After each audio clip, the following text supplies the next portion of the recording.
Hello and welcome to another Raggy's Beers, Wines and Spirits review. I've just bottled up, I don't know if you can see it in the background, there we go. So the barrel, that barrel there, where my finger's pointing now, the middle barrel, I've just barreled it up. It's the Pomegranite Juice Wine. And if you've watched the Prune Juice Wine review, that'll go on in before this one, you'll have seen me siphoning it into it. So this will be a bottling stage review basically. So it's not going to be as clear as it will be. The taste won't be as good as it will be, but it will give us an indication of if it's any good. I've just done the prune juice and I've got to say, apart from the fact it looks like diarrhea, it actually smells and tastes pretty good. And bloody hell, the alcohol content was through the roof. I'm not joking. I'm wobbling. I've only had about that much of a glass. That's ridiculous because I know I can drink probably more than what a lot of people can. But that hit me hard. Right. So, if I'm still on camera, hey! Just pour a quick small glass out. Ain't no way I'm drinking. Wrong time of day to be drinking wine really. So, first things first, it's hazy. It's going to be hazy. It's just come out. With these juice kits, I don't use finings to clear it. So it looks like a rosé wine at the moment, albeit hazy. Nothing to worry about the haziness, you know, it will settle over time. Oh, sweet fruity aroma. Obviously it's pomegranate, so we don't need to go any further than that, you know. Yeah, the aroma's, it's not bad, you know. It looks like dishwater, but... And again, another experimental. This cost me best part of 10 quid. It probably didn't cost me that actually. I mean, 6 bags of sugar, 3 quid. 6 80s, £4.80, £7.80. And then the yeast, about £8.80. So yeah, about £8.80, 9 quid. Yeah, we'll call it a tenner, to be fair. 33 pence a bottle, because there's 30 bottles worth here. One day I may bottle it all up rather than, but I'll let it settle first. Because over the weeks, as it settles, it will clear itself, you know. And this is the thing to remember when you're brewing homebrew. If you don't use finings, it will clear, you know. I've had it with every single one of the kits that I've done that I've not used finings in.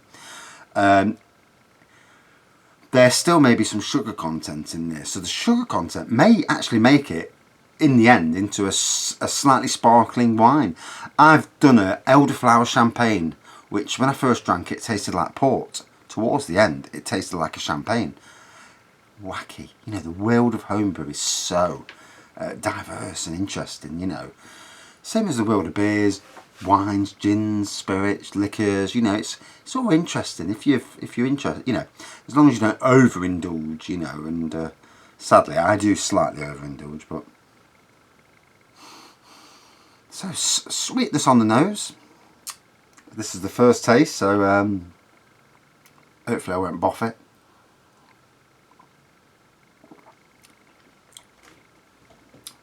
Okay. Sweet on the taste. There is definitely a sweetness to the taste.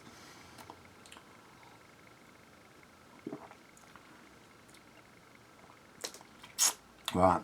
Like the blueberry juice wine I did last year, there's definitely taste of sugar. I can still taste bits of sugar in this. So it's not finished, I don't think. And what that'll do, once it goes in there now and left to settle, this, I think, will turn into a slightly sparkling wine, because the sugars that are left will still carry on fermenting, which will seal it anyway, which is one thing I suppose. So whereas the prune juice wine has already fermented and it's definitely gone to what it's, you know, the end place, just needs to clear a bit more. This is definitely, and I will keep my eye on the barrel, because if you barrel it or if you bottle it, like this, and there's still remnants of sugar there, which I can taste it, you know, I'm not daft. It's going to expand, and in a bottle it would expand, it would go hard, and then it would go fizzy. The barrel will probably do the same. It'll seal itself up. I haven't put any sealant man because I can't find the bloody the stuff you use to seal it. I can't remember the flipping name of it. Yeah, use it on babies' bums and that. No, I can't remember it.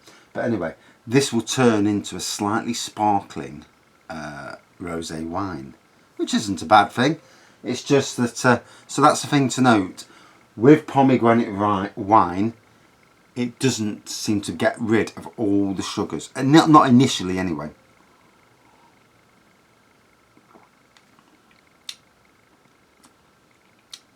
Unless it's just that's how it is. It's sweet though. You know, it's definitely on the sweet side. So if you like a sweet, just off rosé wine, this might be the thing to go for, you know. And if you're going to do it, add the stabilisers to kill off the fermentation. Then add the finings to clear it. And what you'll get is like a blush wine, rosé wine, rather than a full-on pink rosé wine. You know, because there's different types of rosé. Anything from bright pink to nearly orange, which is what this fella is, like more of a blush than a proper rosé.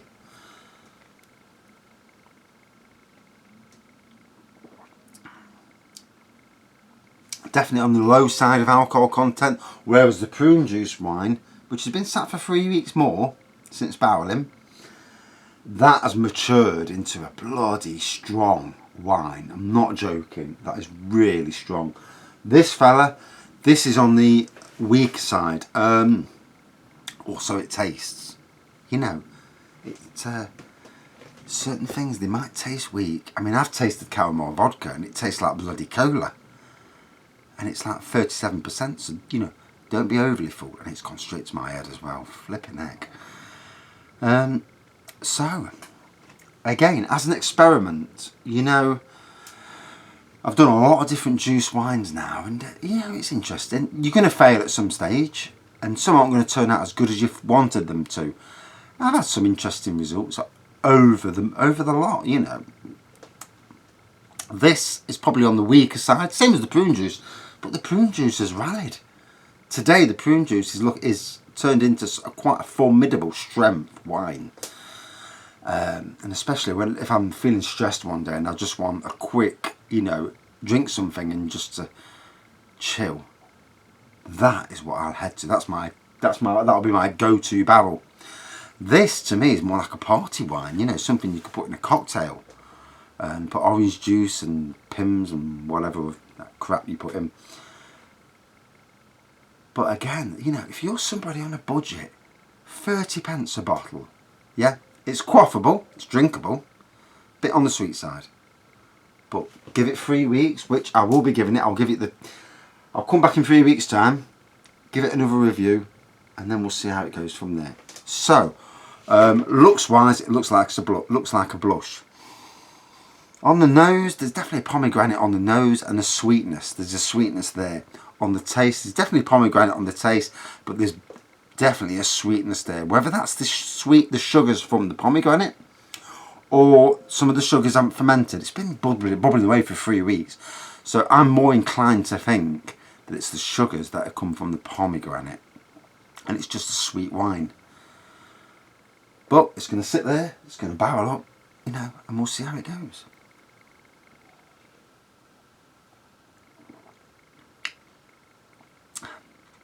Once you get a taste for it, it's not bad at all, you know. Ooh, definitely a bit of sugar in it, and the alcohol content is very deceiving. The sweetness hides the alcohol content, because that is hitting me like a brick. And I've got to go out later and get a petrol, so I daren't drink anymore. You know, it's one of them. So, an interesting experiment. I've got to do this later, the grapefruit one, but I won't do that until after 5 o'clock, until I've got my petrol. So has it worked? Yes, it has worked. It has made a wine that is deceptively strong. a sweet rosé blush wine. Again, £10 for all in, 33 pence a bottle. Flipping heck, you know. If you're on a budget, juice wines are the way to go. Yeah, you're going to fail on a couple, but overall, you know, once you've got your kit, I mean, I've got barrels. You know, the premium bit of kit is your fermentation buckets. You know, after that, you can use pop bottles to barrel it into. You know, to bottle it up to, and you can make yourself some cheapo beer. You know, cheapo wine rather, and you know. I mean, for people that are really struggling, and there's a lot of people in this country that are struggling. For one of the richest countries in the world, it's disgusting how many people struggle, you know. But there are always legal ways of making more money if you're clever and willing to take the time. Websites, you know, Facebook, selling on eBay and that. Although I hate eBay because they charge you bloody commission. Facebook Marketplace is probably better. Although you do get a lot of tards emailing you. Is it available? And then you put yes. They never get back to you and you think, well, why bloody ask in the first place? So, I'm going to go inside now because I've had a little drink of the prune wine. I've had a little drink of this wine and I feel slaughtered. Flipping slaughtered. And they're only little glasses, you know. This is a whiskey tumbler. And I only filled it to that much with the prune juice and about the same with that. And I've only had half of that. And I poured the same away with the prune juice. And proper hit me, you know. And I don't say anymore because I'll be stop saying things I shouldn't say. Especially when you've had a drink. But yes, it has worked. Out of 5 then. So, looks wise, it looks like a blush wine, you know. You go into your likes of Sainsbury's, in your rosé section, you'll get wines that are pink and wines that are looking a bit orangey. And you'll understand then, you know.